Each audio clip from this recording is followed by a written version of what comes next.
Welcome to the Real Estate Syndication Show. Whether you are a seasoned investor or building a new real estate business, this is the show for you. Whitney Sewell talks to top experts in the business. Our goal is to help you master real estate syndication. And now your host, Whitney Sewell. This is your daily real estate syndication show. I'm your host, Whitney Sewell. Today our guest is Emma Powell. Thanks for being on the show, Emma. Hey, thanks for having me, Whitney. Small steps on new real estate business every day added up to 92 units in just 2 years. Working part-time while homeschooling 6 kids, Emma Powell shows how sustained action that doesn't look like much day to day adds up fast with big picture thinking. She believes that anyone can leverage their previous experience to cross-train into investing in a way that fits her or their unique skills and background. Emma, thank you so much. I'm looking forward to just hearing your story. I think it can be so motivating to the listener who feels like they have too much on their plate. It's like, how can I, get into real estate when, I have all these other things, or maybe a W-2, a job, or whatever it may be. But you have done it, and I'm looking forward to hearing about this. Get us started and just some background and how you've gotten to where you're at now, and we're going to get into how you've kept all the plates spinning. Yeah. So, we got started real estate investing like most other people do. We just bought our single family house, the one that we were living in. And we discovered really quickly, we bought in a brand new neighborhood where there's all the construction trash and the mess scattered around, and you're driving over nails and getting punctures in your tire. But we got into that house with some down payment assistance from our county. Our realtor hooked us up with that, and we didn't really even know that existed. So we got into that first house basically with zero down, and within 4 years, it had gone up in value.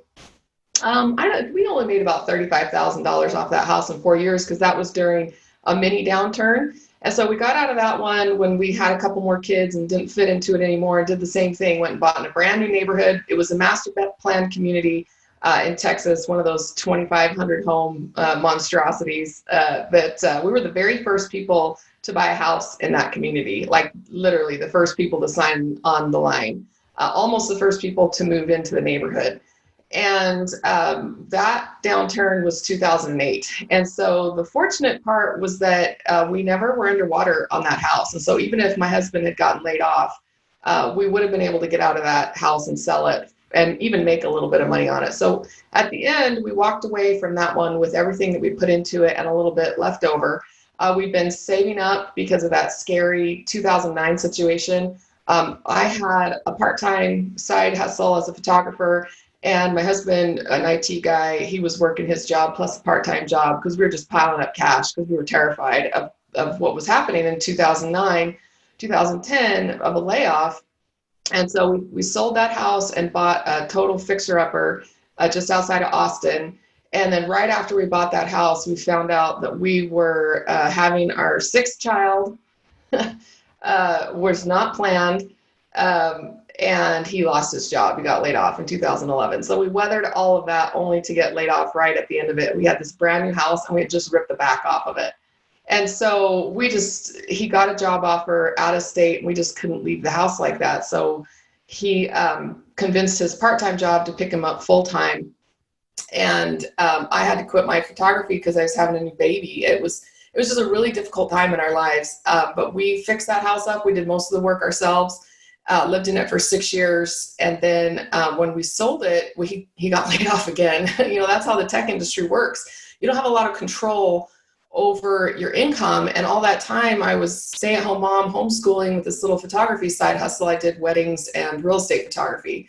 I did that for 10 years. And when we moved to Salt Lake for this new job, I think it was about 2.5 years ago, we had sold that house. We didn't have any debt. We had this pile of cash in our pockets, and we'd always wanted to have rental houses, but we just had never done it. But I had this pile of cash, and I told my husband, I said, I made this money off of real estate, from that first zero down house to this massive remodel that we did. This is real estate money, and I'm going to take it. I'm going to go make a real estate business. I'm going to finally get those rentals. And so I just started showing up to meetups, found bigger pockets, found RIAs, found all these Facebook groups that were about it, LinkedIn groups, started educating myself. I put that money out with a local flipper so that it could be working while I was figuring out what I was doing. And when it came back, I just started buying up stuff from local wholesalers, doing the small multi thing, always with an eye, because the RIA told me you should go commercial, you could go multifamily. And I started meeting these big multifamily guys, and I knew that's where I was headed. And I was just trying to put my money to work to figure something out, learn about property management.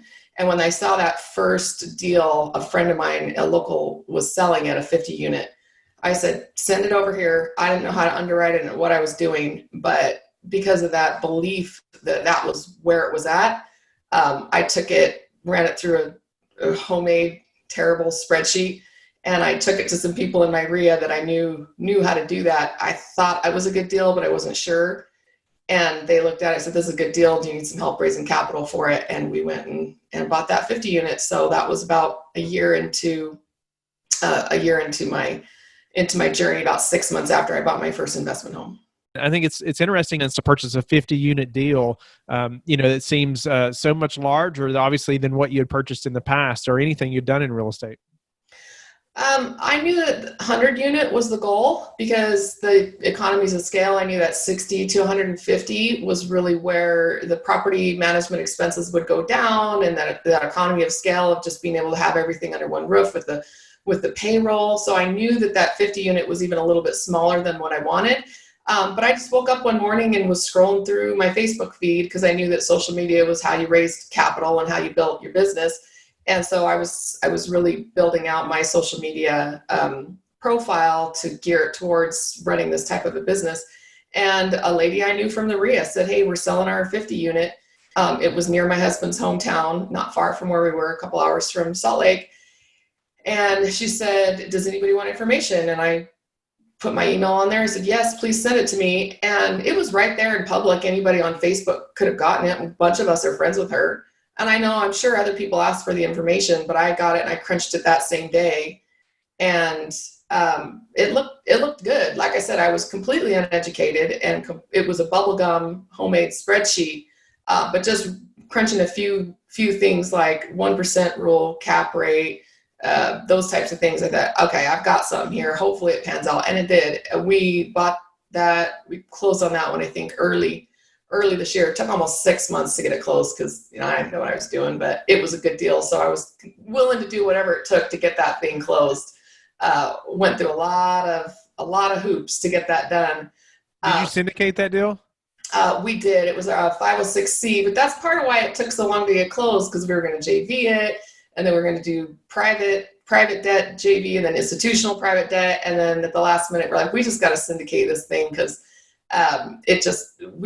it kept not working out. So we hurried and put a 506C syndication on it because we've been so public about it. We didn't want to run into problems with doing a 506B on it at that point. So that's why we did the C. And also it gave us a really great opportunity to publicly build our business with our social media platforms and get credibility. So we knew if that thing didn't close, then we were going to have to go back and tell everybody, hey, this big deal, we made a big deal out of it. Hey, we didn't close it. We were not willing to do that. We had a lot of earnest money hard. It just wasn't an option. We just had to make it work. No, that is awesome.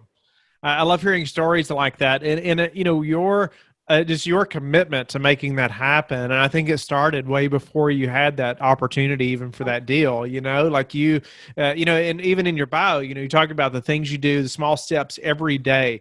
And so I want to talk about that a little bit. There's so many things I would love to just go into that deal and talk more about that. But I want you to be able to highlight those small steps to get there, and just the workload that you had. Obviously, just taking care of a home. By itself, my wife works at home, stays at home, and manages the home. With our kids, it is more than a full-time job. She's so busy, and so but we couldn't do it without her. Right. It's just, we're such a team sport here, in our home as well. And so I can relate to, the level of workload that you have, but you still were able to make this happen. How were you able to keep the plate spinning? What are some of those small steps that you did on a daily basis that helped you to get there, that the listener could put, into play, this week? Well, I'll relate that back to when I first started homeschooling, especially homeschooling a large family. I used to think people who homeschooled large families were crazy, because if you had that many kids, wouldn't you want to put them all in school because you needed help? You needed to outsource some of that. And in this business, it's a big deal. You can't do it all. You need to figure out how to outsource, but there's not just how to outsource, it's also how to delegate, but simplify and eliminate. And so homeschooling for me was a way to simplify and eliminate. Sending my kids to school was kind of like me having a part-time job. It was a lot of volunteering in the classroom, making sure the backpacks and the homework were done according to somebody else's plan and somebody else's way that they were going to do their classroom management. And it was really a big burden on me. And I realized after we had our third kid in school why people with big families homeschool. I needed all my ducklings in a row going the same direction, and it was just being pulled too many ways. So that was a big lesson in simplification. Also, what you'll learn from parents of big families is how to simplify housework. You stop folding everybody's laundry, you get a basket, you throw it in there, they put it in their room, and it's up to them if they're going to put it in their drawers or not. You just got to learn how to lower your expectations and how to focus on what really matters. If you're trying to spin all the plates, make sure that the ones that crash are the ones that don't matter. And so being able to focus on what's really important. And that's no different in a real estate business. I was able to simplify my homeschool and simplify my parenting where I had a little bit of juice left over to run a business. I have always run a little cottage business. Like I said before, photography, I taught graphic design online when I had babies and couldn't get out onto location. And as soon as my kids were a little older, they could start babysitting and I could step away for a couple of hours or work on weekends and evenings when my husband was home, I went out on location and expanded my business that way. So I've always had a little bit of that, but something's got to give. I learned how to outsource by hiring another local homeschool mom to come in and clean the house a couple times a week. I made more money doing a photo shoot than I did paying her each week. And so I just scheduled an extra photo shoot to pay her. And I had more fun doing it anyway than cleaning my own house. I didn't ever want to hire childcare because I had fun with my kids. I liked being around my kids, but I didn't like doing homework. So being able to, or housework rather, being able to simplify, eliminate, and then delegate the rest was what I learned in my home management. And then that's only just carried over into my business. So how to keep the plates spinning? Stop spinning so many plates and make sure that the ones you are spinning are the ones that really matter. Awesome. Great answer. And I think a lot of people think about how to outsource things in their business, but they don't think about it or apply it to their personal life or in their home. And it sounds like you became very good at that, even at the family level, but even bringing other people in to help do some cleaning but that allowed you to focus time more on your kids or your business or other places you wanted to spend your time. Mm-hmm. And so, are there any other ways that you have become just more structured or more disciplined with your time or the way you spend your time so you can be more productive? There's one example just recently. We haven't even announced this publicly.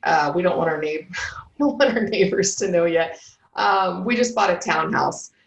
So we've decided that yard work has been something that we either needed to outsource and pay someone to do, or we needed to simplify in that. So we've decided that our kids are older now. They don't need to be contained in a backyard, that we bought a townhouse in a community that opens onto a lot of common areas and a large city park.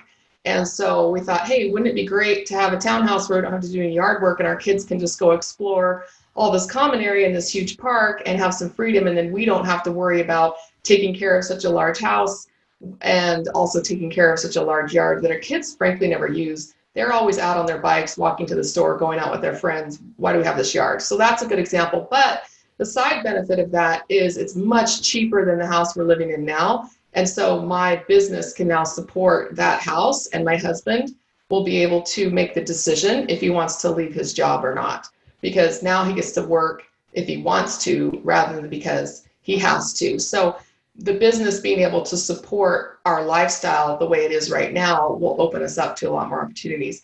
So that's one thing. Double dipping is another. Our exercise program is we get out and we go hiking together as a family, where sometimes some kids come, sometimes they don't. My husband sprained his ankle last week, so I was just hiking with some of my kids or by myself. It's really, we try and go together, so we're getting some family time in there and some exercise. So double dipping on some of those activities so that you can be more productive. It has been really nice. So just being more efficient that way. We don't own a lot of stuff. I'm a minimalist in everything. I find that owning things requires stewardship. If you want to own something, you better be ready to take care of it.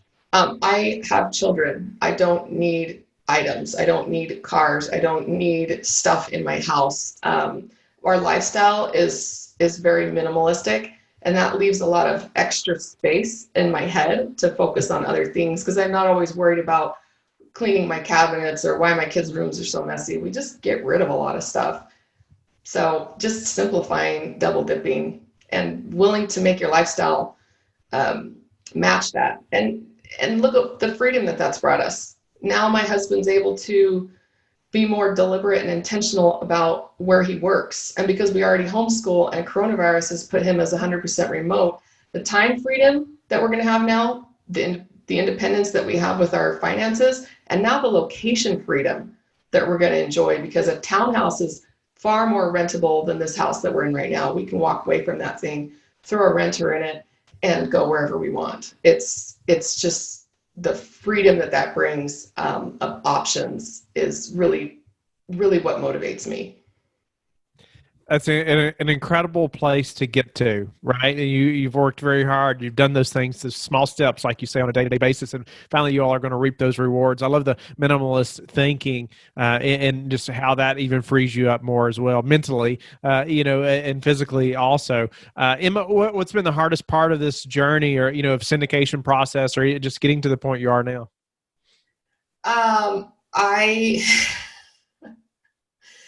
I get stressed out if I don't have a new deal in the pipeline. I just feel like ants are crawling all over my skin. And so I don't like doing volume. I tried wholesaling a little bit at the beginning. Even though I knew I wanted to do commercial real estate, I felt like I needed some income coming in. So I was trying to do some single family flips, rentals, wholesaling. I couldn't handle the volume. And so I focused on larger deals with less volume. But because there's less volume, you have to be okay with only doing 1 or 2 deals a year. And so you close one and immediately, like, when's the next one going under contract?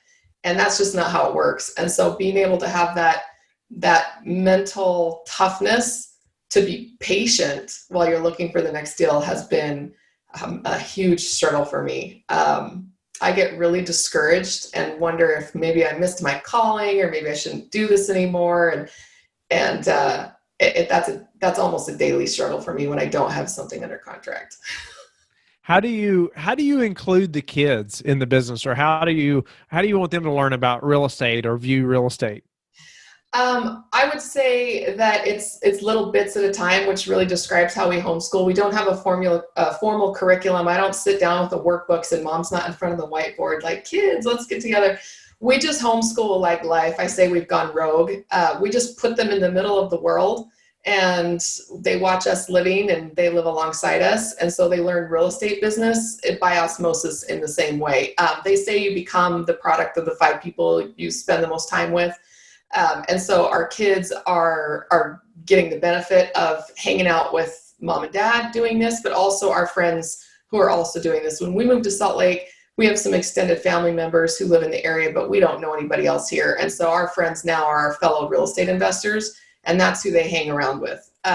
So one example is we were up at our apartment complex on our way to visit my husband's family, and the kids were in the car, and I was walking around, and I needed to spend about an hour and a half there checking on a few items. And they were starting to get whiny, and I was doing a Facebook Live while I was doing it. And I opened up the door to the minivan and I said, hey, here are my kids. Smile like you're having a good time. Smile like mom's teaching you some homeschool stuff about real estate, because what other kid do you know whose parents own an apartment complex and get to learn this kind of stuff in their homeschool? Be grateful. And they smile. Great. Thanks, Mom. But then as we got in the car afterwards and we were making our way back up to Grandma and Grandpa's house, we had a conversation. I was a little upset. I said, how many other people do you know who get to have this type of education? Your mom owns an apartment complex. It's 50 units, and you guys get to sit here in this community. You should have been out of the car. You should have been walking units. You should have been hearing me interact with the property manager. And that's not very motivational. I would never, ever talk to anybody else that way. And my husband said, would you talk to your investors that way? Would you talk to your property manager that way? would you try to motivate anybody by saying, you wasted this opportunity in front of you? So we were able to try and rethink that and say, it's okay that you guys didn't get out of the car. You're here, you're watching, drop by drop, little by little, you'll understand that this is where freedom comes from, this passive income and these types of investments. And they come to me and they say, how do I buy my first house? Should I start with a mobile home because I can afford that with just my money? How do I put money into one of your deals, Mom, as one of your passive investors? And they start asking these questions. Like, what's that spreadsheet thing you're doing? Wow, that adds up columns of numbers. How did you do that? Do that again. That's how they learn, just by observing. And it happens. It's never as fast as you want to as a parent, but it happens. What's the thing recently you've done to improve your business that we could apply to our business? Systemization. We're trying to E-Myth our business right now. If you haven't read that book, The E-Myth Revisited, it's basically how to turn your small business into a McDonald's, where you can plug any uneducated teenager into it and they can run it. And you can tolerate turnover because the systems and the training are such that you can plug people in. So what I'm working on right now are two things.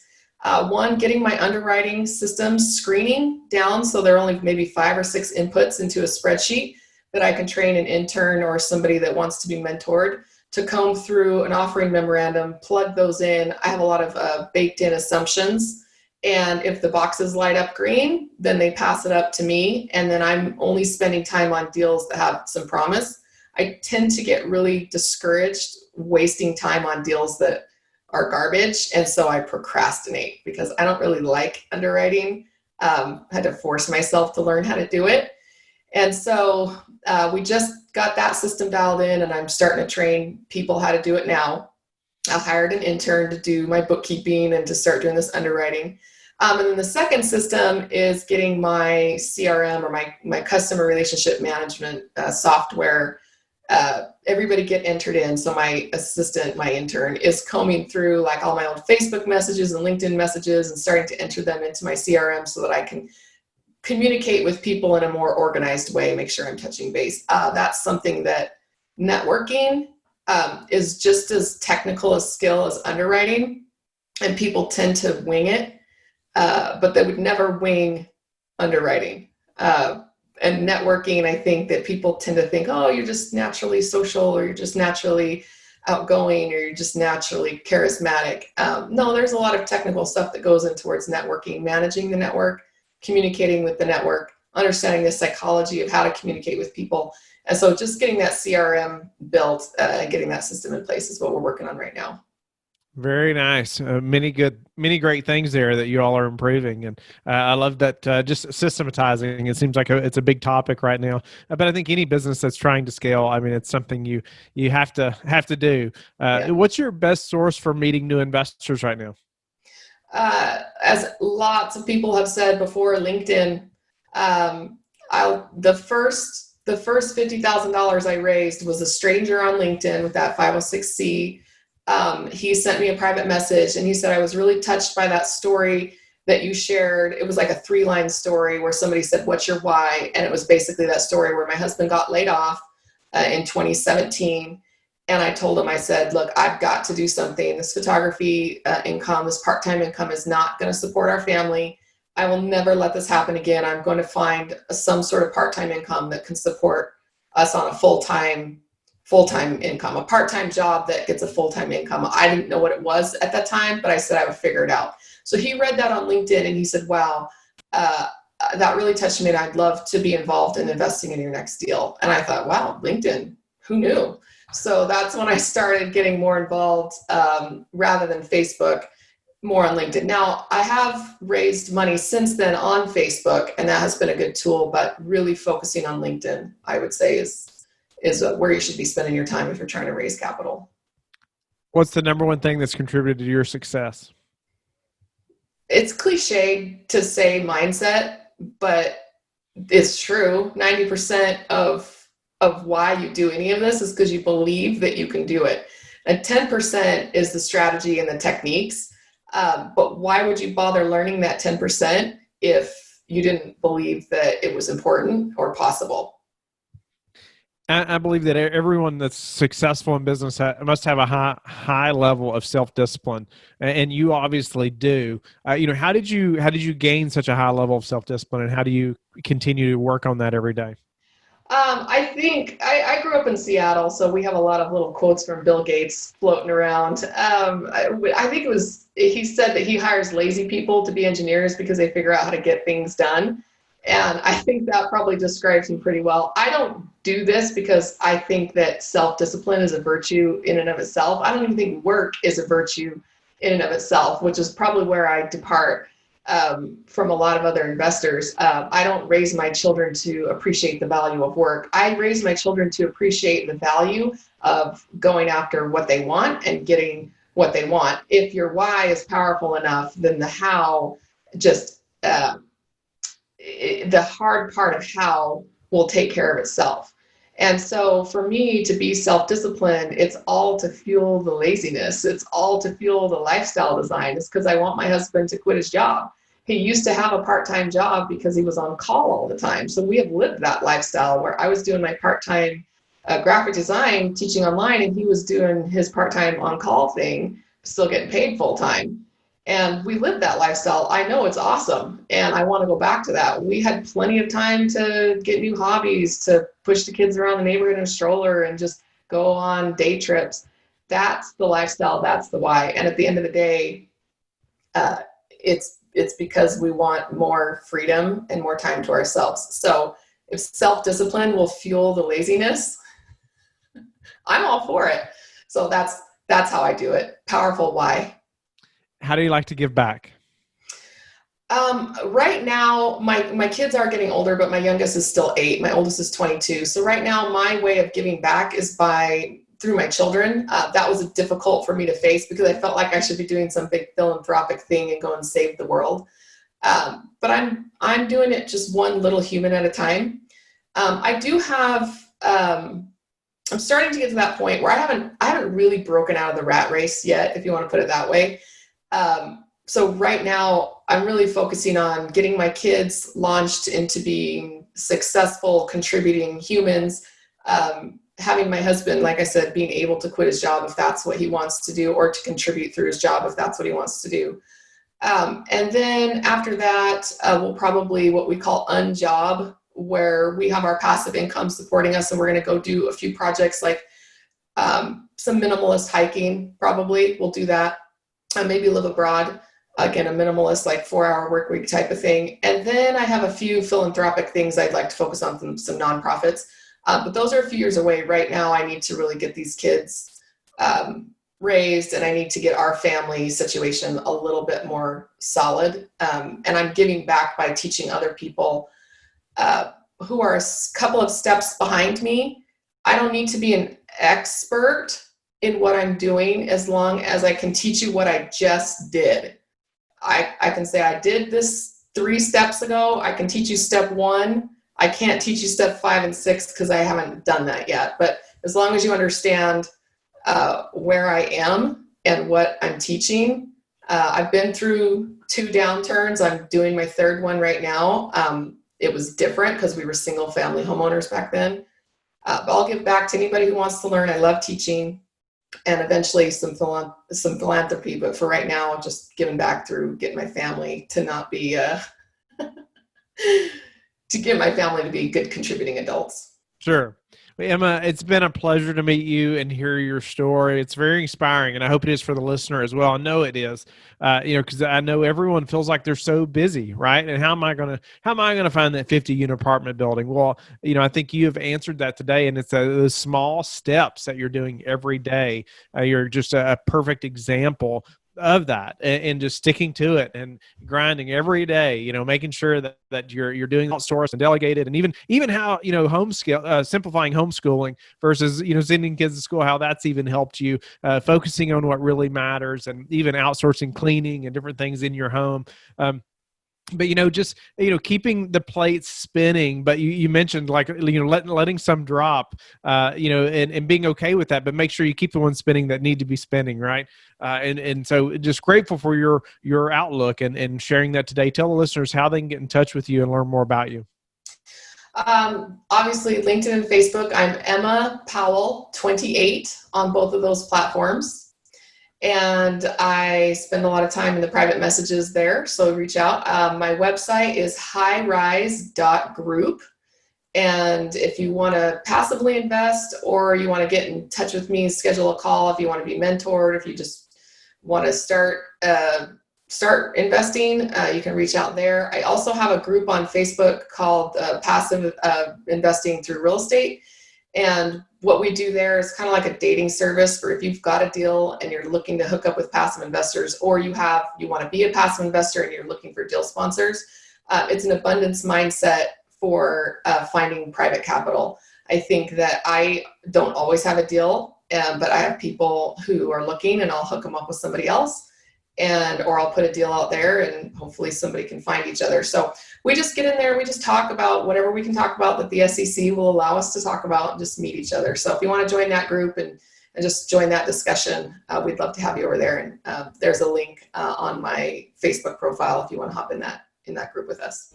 Thank you for listening to the Real Estate Syndication Show, brought to you by LifeBridge Capital.